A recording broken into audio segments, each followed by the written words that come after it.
Grazie Presidente, io sono uno che misura le parole, per cui non dirò che quello della Regione Veneto era uno scellerato piano e parlo del PRRR, dopodiché era perlomeno un piano fuori asse rispetto a quello che prevedono le linee guida europee. Perché questo? Perché tutti noi sappiamo che in quelle linee guida ci sono 3 assi fondamentali, e quindi transizione ambientale, digitalizzazione, inclusione e coesione. Ci saranno risorse forti, e quindi una regione che su quei temi presenta progetti, si mette in scia e sa stare in partita, porta a casa molti più soldi di una regione che propone cose che non c'entrano niente con quello che sta dentro al seminato europeo e nazionale. Per cui siamo convinti che se la Giunta su quel seminato si muoverà, avrà l'opportunità di portare a casa tanto per la nostra regione. Non penso 25 miliardi, ma se non altro una quantità importante di risorse. Su questo noi abbiamo fatto una proposta, che è questa. Abbiamo detto alla Giunta, costruisci un patto, che abbiamo chiamato per il Veneto 2030, perché il 2030 è la scadenza, diciamo così, che si è data l'ONU per i suoi obiettivi, la sua agenda, tanti paletti messi dall'Unione Europea nei suoi obiettivi scadono lì.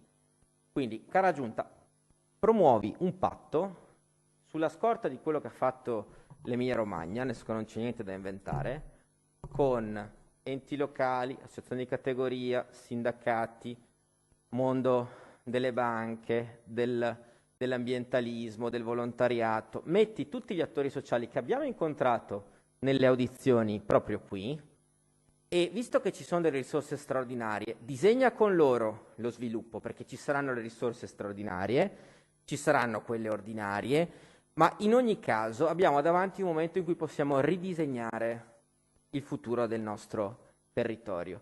E eravamo tutti testimoni, perché c'era maggioranza e minoranza nelle commissioni.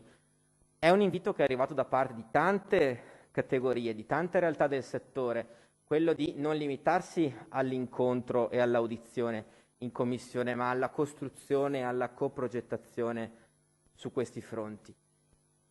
Quindi noi questo lo poniamo come metodo e come obiettivo anche, perché siamo convinti che solo così riusciamo a portare a casa realmente un cambio di paradigma, perché quello che ci viene chiesto all'interno della programmazione del recovery è un cambio di paradigma che non è mica riferito al Veneto, cioè vale per il Paese.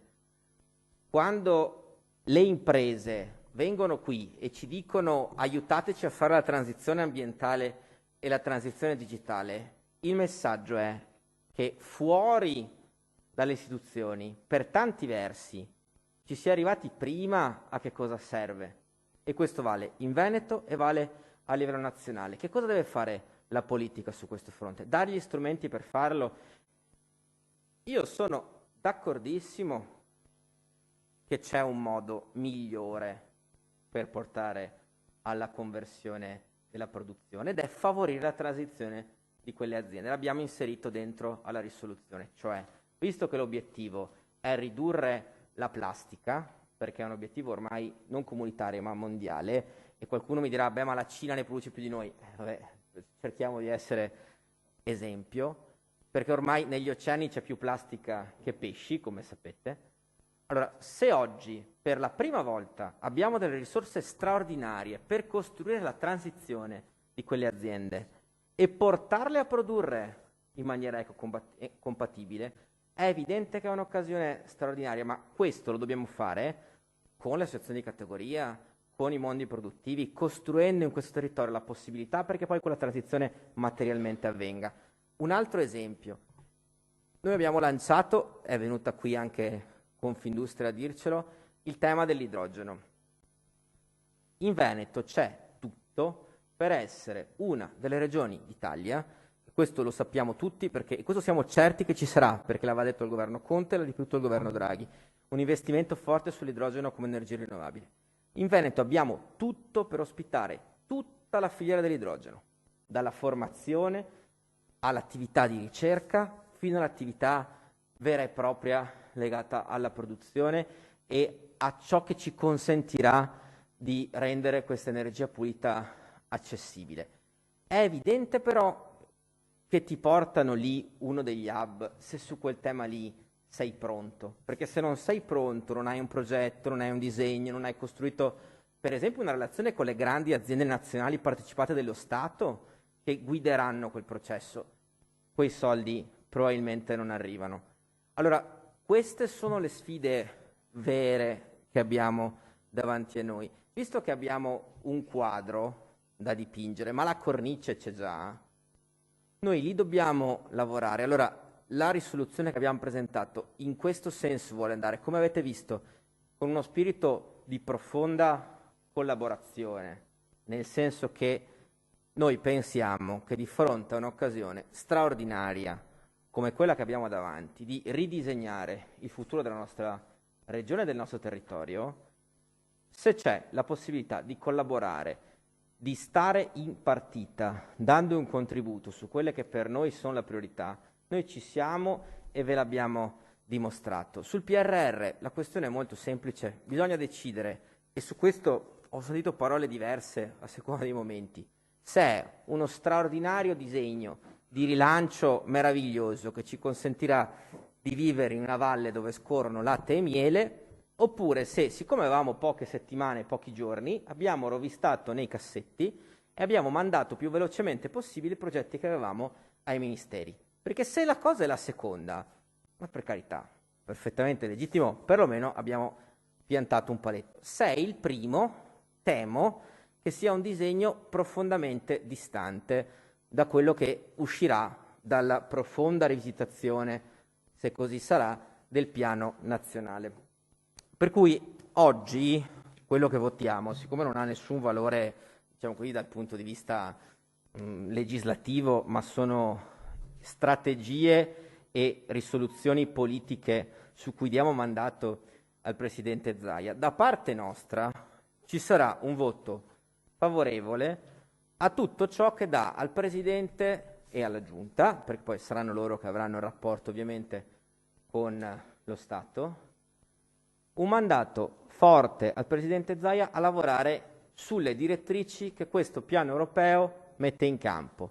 Ripeto, transizione ambientale, quindi la trasformazione in senso green del Veneto, la digitalizzazione e l'innovazione, perché l'idea che in Veneto larghe parti del territorio per connettersi a internet abbiano ancora bisogno della manovella è una roba che non sta né in cielo né in terra. La coesione e l'inclusione, perché non solo nel nostro territorio e nella nostra regione ci sono sacche di povertà importanti, ci sono zone e territori in profonda difficoltà, ma anche perché abbiamo un territorio molto disomogeneo e molto vario e quindi per esempio tutta la parte di coesione territoriale per noi è fondamentale.